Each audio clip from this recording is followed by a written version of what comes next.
Hello everyone and welcome back to another episode of our photography review show.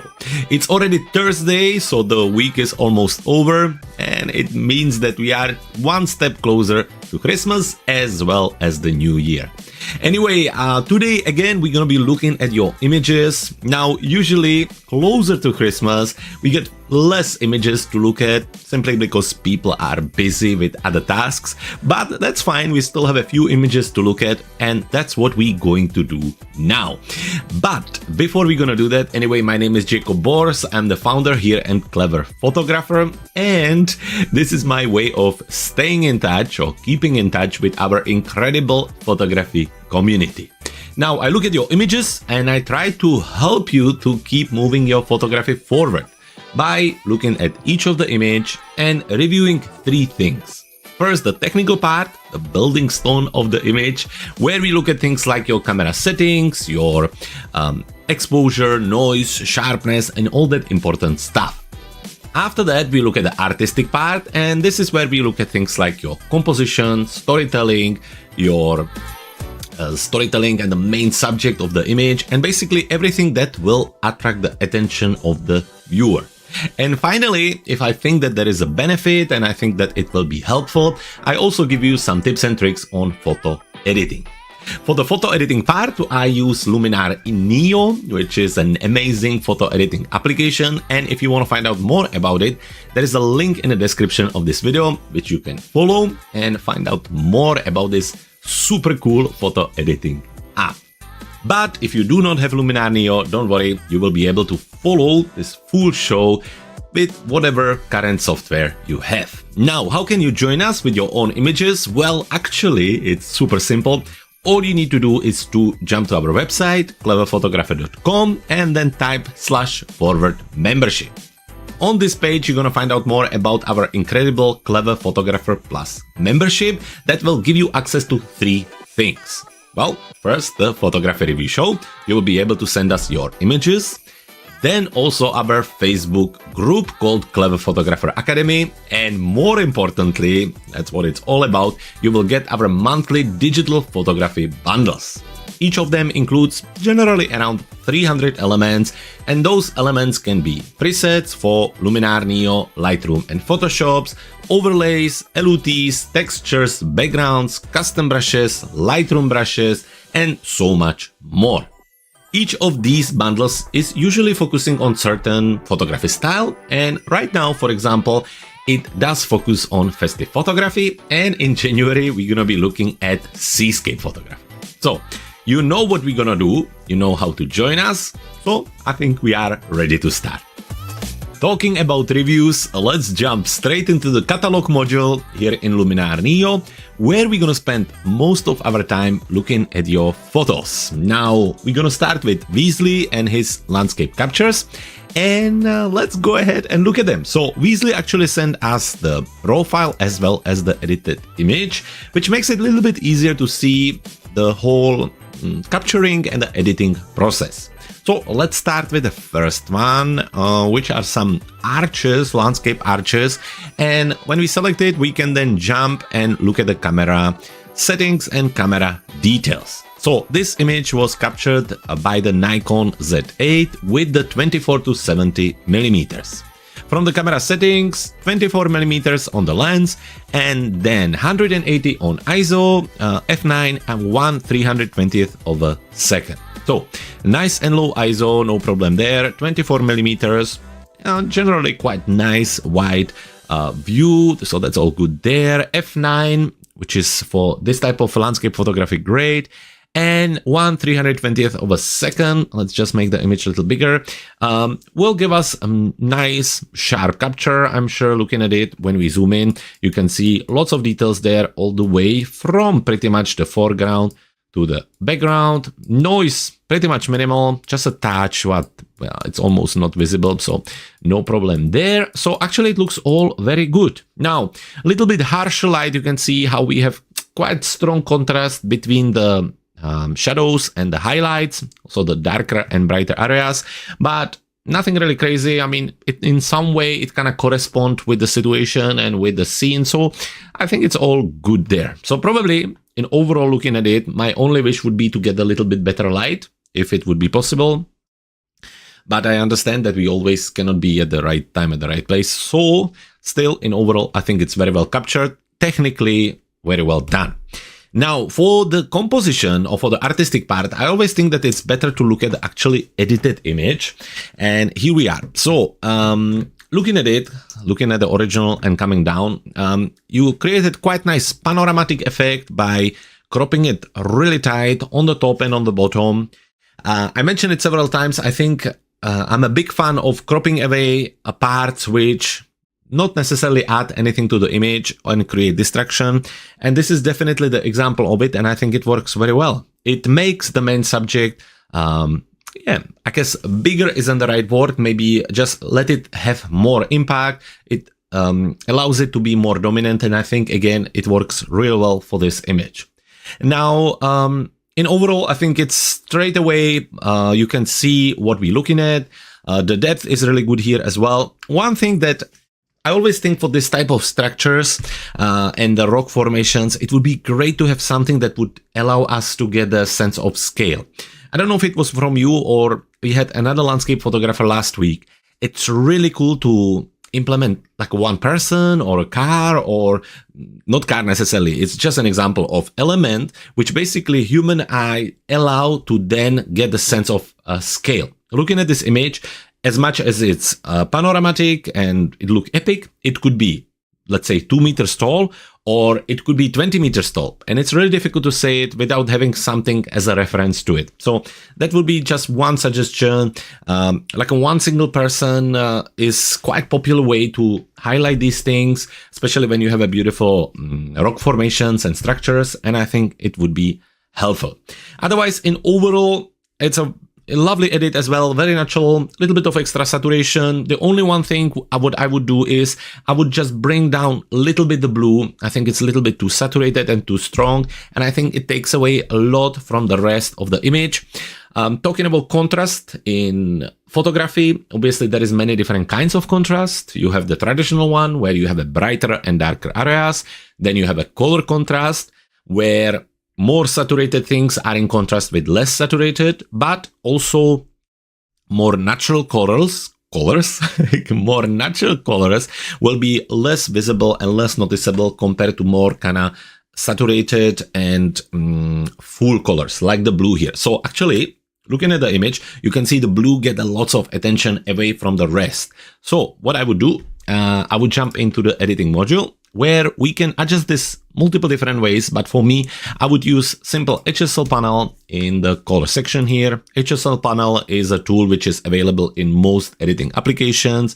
And basically what it allows you to do is to adjust hue, saturation, and luminance for specific colors in your image, which in our case is the blue. So we're going to go into the saturation and jump into the blue slider right here. And we're just going to bring it down. Now, if you're not sure how much to take away, it's a good idea to bring it all the way down. And then, rather than looking at the slider and how much you're adding, keep an eye on your image and see what works for you. So for me, I think really maybe just somewhere around here looks good. And I'm only on -39. So that's a lot of less saturation. But when I look at it, when I look at the before and after, you can see how big different it is. Where the blue is very nice here, and I'm sure, it's kind of full color and it's very appealing. When you remove it, when you lower it down a little bit, suddenly your eyes gets a little bit of a rest and start to focus on the other parts of the image, which I think is the idea here. You could also go into the luminance and actually make the blue a little bit darker if you would want to, or brighter. It's up to you. That is more an artistic decision, but you could also adjust that. And you could also adjust the hue of the blue to make it a little bit more cyan or green, or to make it a little bit more purple. Today the words are just not coming out. Anyway, you get the idea. So that's the color section, HSL panel, and this image. Now, looking at the second photo, let's jump to that. This is capture from Monument. Valley. Beautiful, beautiful capture, great rock formation, stunning view, beautiful dramatic sky at the back. So this is amazing. Also, the light is very interesting. So let's go ahead and look at it again. Starting from the technical part, Nikon Z8, 24 to 70 millimeters. This time 68 millimeters on the lens, so just a little more zoom than earlier. 320 on the ISO, f4, and 1/640th of a second. So obviously a little bit less light compared to the first image. You can see it on the adjustment of the f-stop and ISO as well. But I think it still work quite well. You could have probably go a little bit slower. I think 1/640th of a second is quite fast. I don't know, maybe the clouds were moving really fast and you were looking for sharpness there, but maybe just a little bit, like 350 or something. And I think that would allow you to either lower the f-stop or maybe go up, lower the ISO and maybe go up with the f-stop. Either way, zooming in, looking around, the sharpness is still very, very good. Texture pretty much all the way from the sky to the foreground, so that all look good. Little bit of noise in the sky, but nothing major. Everything good there. So all in all, technically still very well captured. My only suggestion here would be to go a little bit slower on the shutter speed and maybe lower the ISO with that. But it's nothing major. Moving to the edited image. Again, similar to the earlier, little bit of a panorama crop here. Very kind of cinematic feel to it. Looking at it, yeah, obviously it's all about the main subject, all about the first rock formation. The second set of rocks or hill or top or whatever you want to call it, obviously helps us with the depth. It makes the composition a little bit more interesting, and it just kind of, just add a few more things to it. Again, similarly to earlier, it would be great to have something that will allow us to have a little bit of sense of scale, but still, it's beautiful. The light is beautiful, how it kind of highlights only the rock formation. The sky at the back is great as well, so this image works super well together.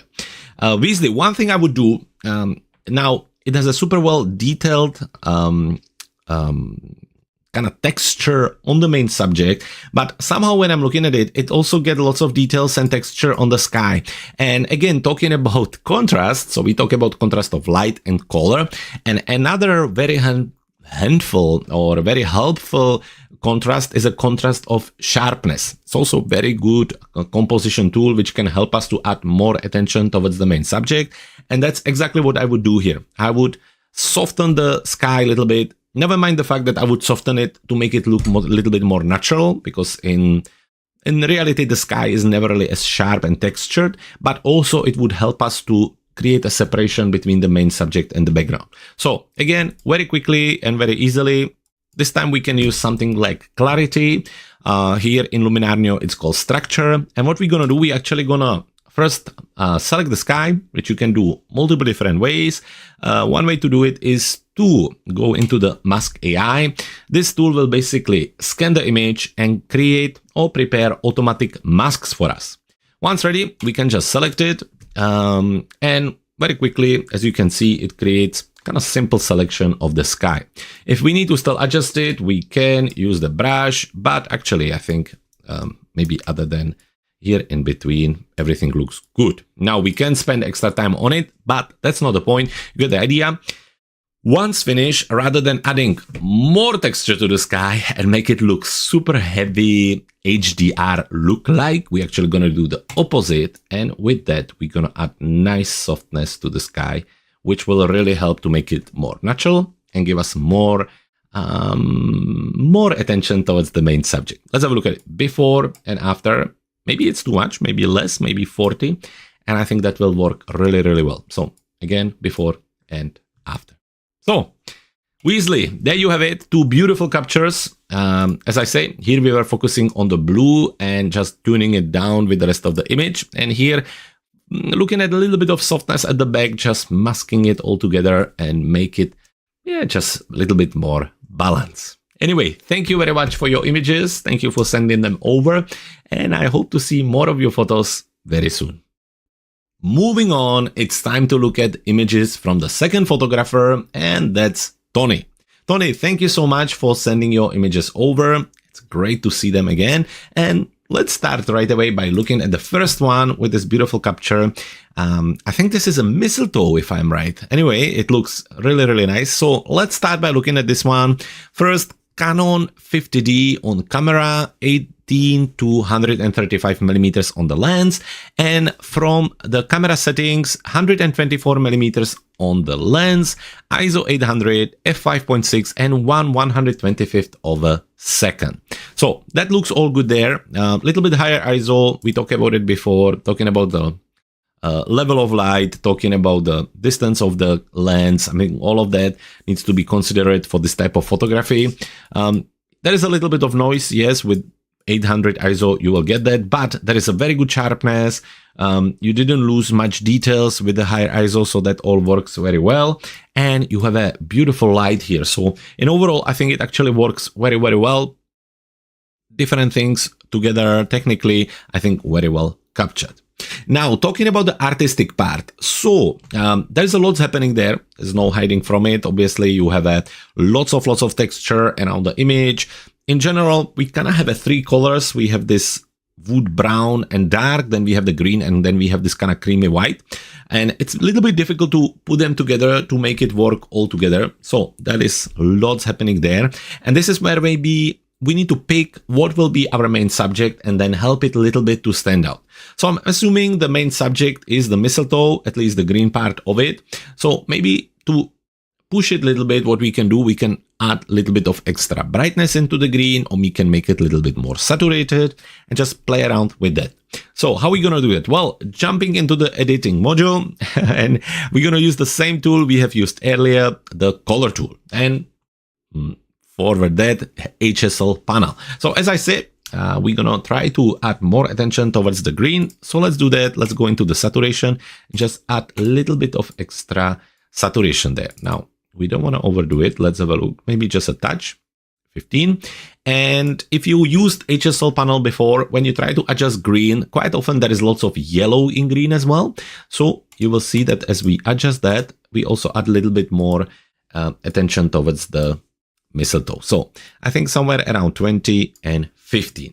After that, we can also make it a little bit brighter by moving into the luminance, and again, making the green a little bit brighter and the yellow as well. Let's double check before and after. And I think that helps a little bit as well. Now we can make the wood a little bit darker. We need to find out what kind of color is there. I'm assuming orange, maybe. Little bit of red, yep. So we can bring down the red a lot, somewhere around here, and that's probably about it. That's good, perfect, and that's about it for the HSL panel. Now, what else could we do? Well, we could add a little bit of, dodge and burn just to make it more interesting. So let's do that. Let's go into dodge and burn. Adjust our strength down to 5. First, we're gonna be dodging, so brightening, and now very easily can brush over these areas just to add more attention to them. So like this, let's have a look before and after. It's not super visible, but trust me, it helps before and after. So that is better. Now, burning or darkening, same idea, strength on 5, little bigger brush, and we can just brush over the areas we want to darken. So again, just keep brushing, something like this. So I think that is a little bit better. Now let's have a look before and after, and you can see how the main subject, which is in the middle, is standing out and just making it a little bit more clear on what you're trying to show us. Of course, that you could go even further. You could add a little bit of, let's say, glow around that area. So that would, again, work a little bit with the sharpness, let's say. So you add a glow at the background, and then with the masking, you go into brush, erase parts, and you would, let's say, actually brush it away from the mistletoe. So that way you are just adding the glow to anything outside of the main subject. So again, before and after. And I think that's about it. Looking at it, it's just a little bit too green in overall. So maybe a little white balance adjustment with a little bit of magenta. Let's say somewhere around 17. Yep. And that's about it. Now let's have a look at it again, before and after. And I think that helps quite a lot to make the main subject stand out. Tony, so that's this image. After that, we have this kind of creative capture with different things happening here. Not much I can add to it. This is more kind of creative photo, good sharpness, good things happening there. But I think to finish it, we're going to end up with this black and white capture here. Quite general standard or common scene here in England. You know, guys sitting by the sea doing some fishing on these kind of pebblestone beaches. We have lots of them here by Chichester. We're just gonna drive a little bit south to places like Wittering or Portsmouth, and that's where lots of these guys sitting and enjoying the fishing moment. This is a lovely capture and well composed together. I really enjoy it. I really like the fact that everything is there. Also, the panoramic look works really well. So, Tony, well done. Let's have a look at it. Canon 7D 18 to 135 millimeters. From the camera settings, ISO 160, 72 millimeters, f9, and 1/250th of a second. So ISO all good, f-stop good, shutter speed good as well. Pretty much giving you good sharpness. Now, you know, zooming in quite a lot here, but in overall it looks nice and sharp. It's a kind of frozen moment with the waves, so that all works very well. And yeah, I don't think there is anything wrong with that. The light is interesting, and I think the transformation into the black and white works really well here, because then it gives us that kind of bright background, which creates beautiful contrast to the main subject. Regardless if you're talking about the fishing hooks and lines here, or if you're talking about the people, I think that just works really, really well. Tony, very well thought. So lovely framing, a lovely edit into black and white, which works really well. Other way to work with it, just maybe play around with the light even a little further. A little bit too flat, the color across the sea. So what I would do, just darken it a little bit, and actually with little linear gradient, make it a little bit darker on the top is a one way to do it. So, you know, maybe not as much somewhere around here, but by doing that, basically, you're just making it less flat, less even. And the same we can do at the bottom. So minus exposure and actually bring it from the bottom up. So let's say somewhere around here. And that can also be a cool way to, yeah, just add a little bit more contrast. If you want just to play around with the contrast a little bit more, Super Contrast tool is great for this. If you want to pick it up a little and play around and see what works the best. But either way, I think just before and after, just taking the idea of the contrast and clarity and texture and all that together in the black and white by doing few simple adjustments. Anyway, Tony, thank you very much for sending your photos over. It was great to see them. And I hope to see maybe one more set before the Christmas. Folks, we're gonna be back one more time next week on Thursday. That will be the last show before Christmas. So if you're around, make sure that you come and join me here on our Clever Photographer YouTube channel or Clever Photographer Facebook page. For today, thank you very much for joining me. If you have any of your own pictures, make sure that you send them over and make sure that you find out more about our membership, Clever Photographer Plus, by heading to our website, cleverphotographer.com/membership. For today, have a lovely rest of your evening, afternoon, morning, and I will see you again in